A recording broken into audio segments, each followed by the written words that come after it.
2 3 7 8 માં છેદ નહીં એટલે કે 1 પછી 2 3 નીકળી ગયા 4 5 6 7 8 નીકળી ગયા 9 અને 0 એટલે કે જે પૂર્ણાંક સંખ્યાનો એકમનો 2 3 7 8 હોય તેવી સંખ્યા ક્યારેય પૂર્ણાંક સંખ્યા હોય નહીં. એ શ્રેણીના પદમાં તમે લખેલા છે કે પૂર્ણાંક સંખ્યાના એકમનો અંક તો કે 1 4 5 6 9 અને 0.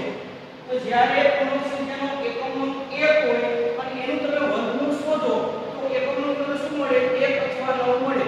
તો અહીં જોઈએ આપણે કે પૂર્ણાંક સંખ્યાનો એકમનો 128 માં 1 અને 361 માં 1 આ બંને સંખ્યા પૂર્ણાંક સંખ્યા છે. હવે એનો એકમનો જોઈએ તો જો 361 માં 1 બરોબર તેનું વર્ગમૂળ શું એકમનો મળ્યો 9 આમાં મળ્યો 1 એટલે જે પૂર્ણાંક સંખ્યાનો એકમનો 1 હોય એનું તમે વર્ગમૂળ શોધો તો તમને એકમનો 1 અને 9 મળે.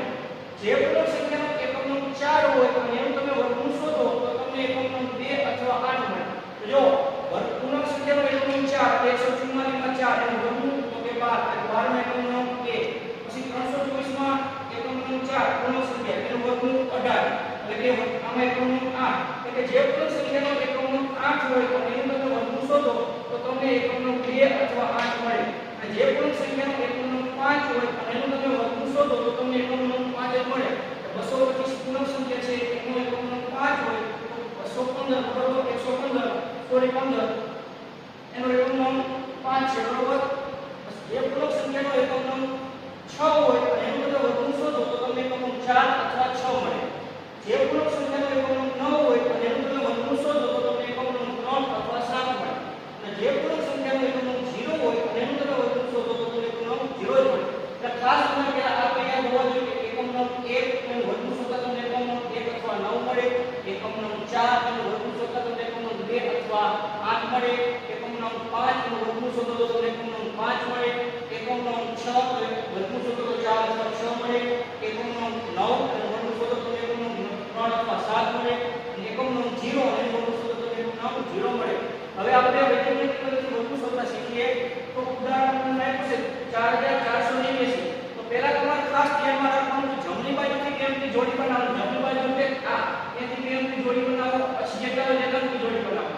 તો જો આમાં એકમનો 9 બરોબર 4489. હવે આમાં 89 જોવાના. તો 89 માં એકમનો તો કે 9. હવે એમાં એકમનો 9 તો જો એકમનો 9 હોય તે તમને કયા મળે છે તો કે 3 અને 7. તો તમને ખબર પડી કે આના એકમમાં 3 અને 7 મળશે. હવે આપણે દશકનું શોધવાના. તો તમે દશકનું કઈ રીતે શોધી શકો? તો આ 44 સીધા તો તમારે હવે વર્ગનો ઘડિયો બોલવાનો. 1 નો વર્ગ 1, 2 નો વર્ગ 4, 3 નો વર્ગ 9, 4 નો વર્ગ 16, 5 નો વર્ગ 25, 6 નો વર્ગ 36, 7 નો વર્ગ 49.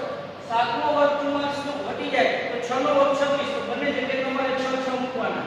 એટલે આપણે કહો કે દશકના 6 મળશે. એટલે 4489 નું વર્ગમૂળ શોધતા તમને કાં 63 મળશે અથવા 67 મળશે.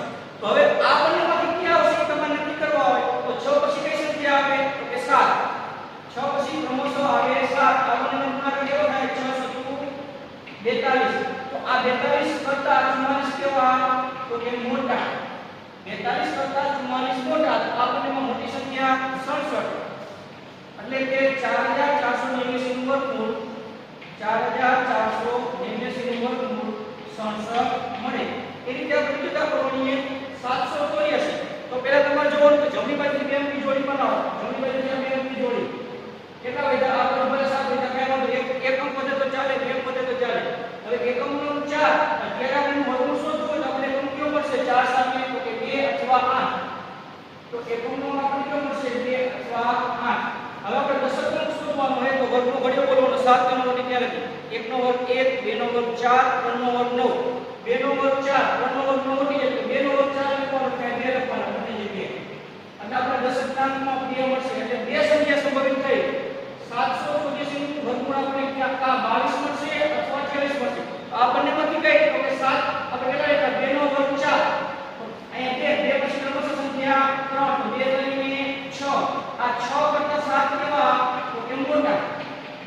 આ બંને 6 કરતા 7 મોટા તો આપણને મોટી સંખ્યા 28. તો આનો જવાબ 28 મળે. એટલે કે 784 નું વર્ગમૂળ 28 થાય.